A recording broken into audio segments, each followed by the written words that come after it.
Hi, I'm Christie Ballantyne from Baylor College of Medicine. And I'm Deepak Bhatt from Harvard Medical School and Brigham and Women's Hospital. Well, Deepak, this meeting in Boston is a great meeting, but let's tell people about what's going to be happening at CMHC West in Phoenix this May. It really looks like a great meeting, doesn't it? Oh, it does, and I'm looking forward to getting a little bit of sun, too, as well. And it's a good time of the year to go to Phoenix. And it's just a good time of the year to have a meeting on cardiometabolic disorders. There's going to be so much new information to discuss. Let's start off kind of in the area of obesity, nutraceuticals, diet. Obesity, it's been a hot topic. Some of the data, in fact, for example, our patients who are severely obese, surgery, a lot going on, right? Yeah, I'm so excited about bariatric surgery, and maybe that surprises folks since I'm a cardiologist, but it's been an area that for many years I thought was quite promising, under-researched, but now we've got randomized clinical trials of modest size but very positive. We've got large observational series that are extremely favorable for bariatric surgery. So I think in carefully selected patients, it really is an option to consider, especially in those that have both diabetes and obesity. And so we go from the patient who's got severe obesity, comorbidities, a treatment like surgery, but now we've also got data on the other side, for example, in adolescence, the impact later on in life, the trajectories in terms of diabetes, cardiovascular disease. Some recent data from Sekhtheresin about genetic risk factor scores and this huge predictive value for getting obese. And so it really gets us to focusing in the fundamental aspects of really healthy nutrition and lifestyle also at younger ages, right? For people interested in prevention, times have never been better. There's so much data now that intervening in the young, in the adolescents, can make a huge difference in their future trajectory of health or illness. So I think there's a lot that we can do as individual physicians or clinicians. I think there's a lot we can do on a population health and public health level. And I think these are topics that will be discussed at this meeting that will be really very timely and very practically useful. And the other thing that always comes up is what's the latest in terms of our patients for apps, nutraceuticals, there's animal data on fasting, longevity, a lot of exciting things. So I think it's going to be a great start to that meeting. And then, I see and afterwards we get into the areas of lipids, atherosclerosis, atherothrombosis, thrombosis. Boy, there's a lot happening there too, isn't there? There is, and the timing of this meeting is fantastic because there's going to be all sorts of approved drugs that weren't approved just a few months ago. There's going to be all sorts of new guidelines pertaining to things like lipids, and there's just going to be a ton of trial data coming out at the American Heart Association, at the American College of Cardiology. So by the time we're meeting in Phoenix, it's just going to be a huge bolus of data, and not just sort of abstract scientific data. I think data that are actionable and that will influence clinical practice. Right. I mean, we're going to have, it's been a number of years waiting for this, but we'll have the ACCHA lipid guidelines out. We're at comprehensive prevention guidelines, I think, also with the AC, somewhere around that time frame. Roger Blumenthal's been working on that. You're going to have some very exciting data at the AHA on the REDUCE IT study. So this is an issue. Always these people, you put them on a statin, and you see they're still at a high risk. They've got high triglycerides, comorbidities. What do we do for that patient?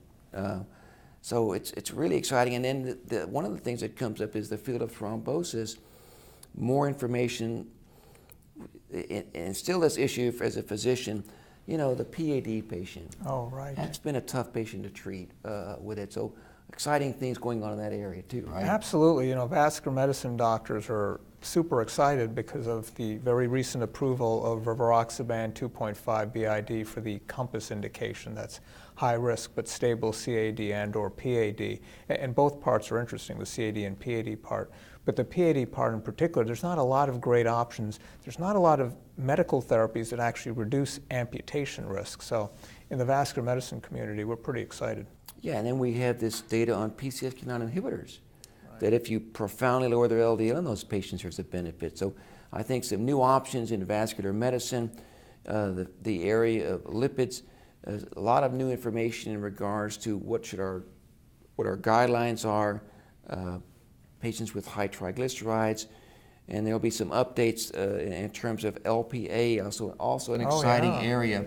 Great genetic data, and another late breaker at the AHA on new therapies and that treating that also. Absolutely, and the relatively recent announcement, at least as of the time we're talking right now, is of the price drop in one of the PCSK9 inhibitors, where the list price has been dropped to $5,850 a year, which still sounds like a lot, but puts it in the range of NOACs and SGLT2 inhibitors and other things that sometimes it's tough to get approved also, but still it's a lot different than, you know, $14,000 or $10,000 a year.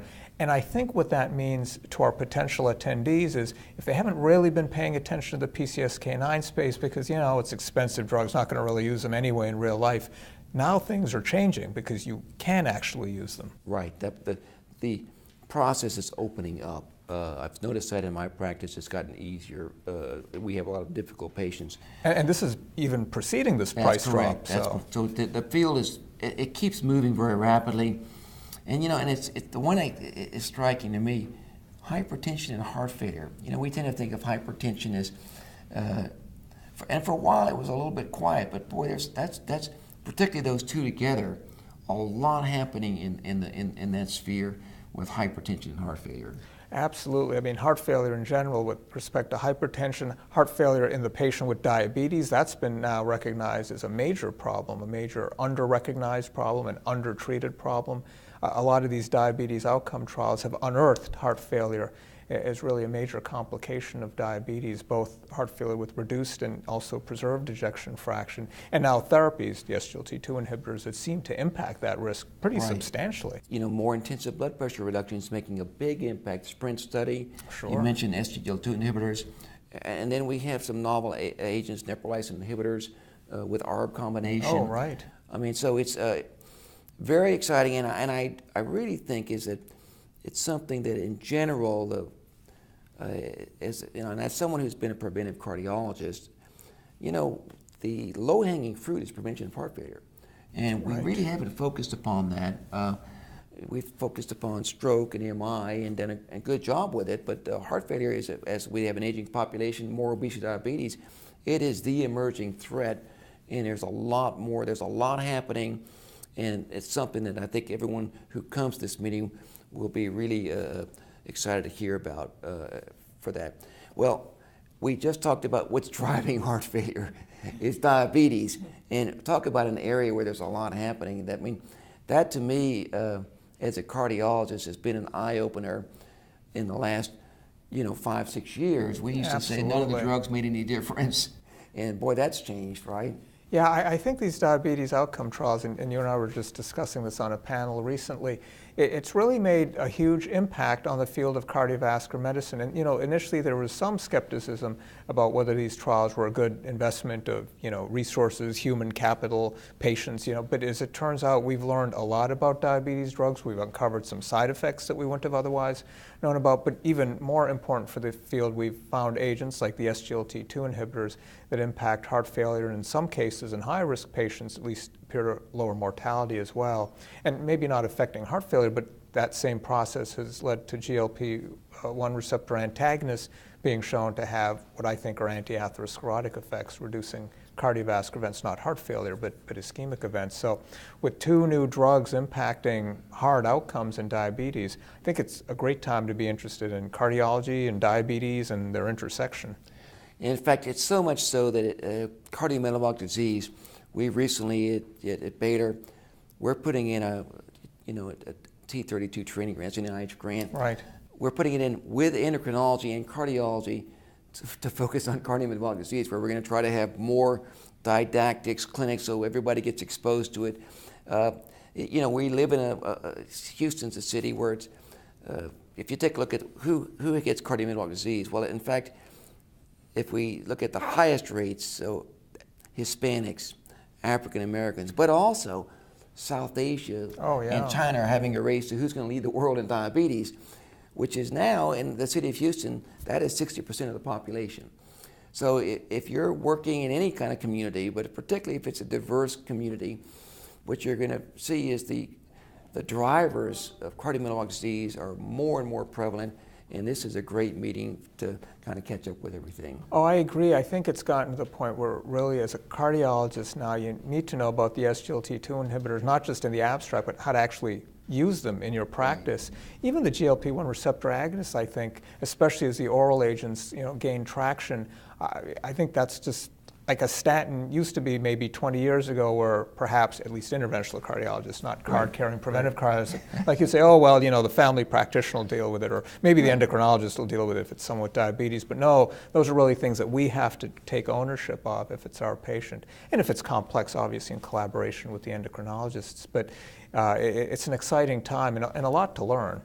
There's a lot going on, so we hope to see you in Phoenix. It's going to be a great meeting. I agree.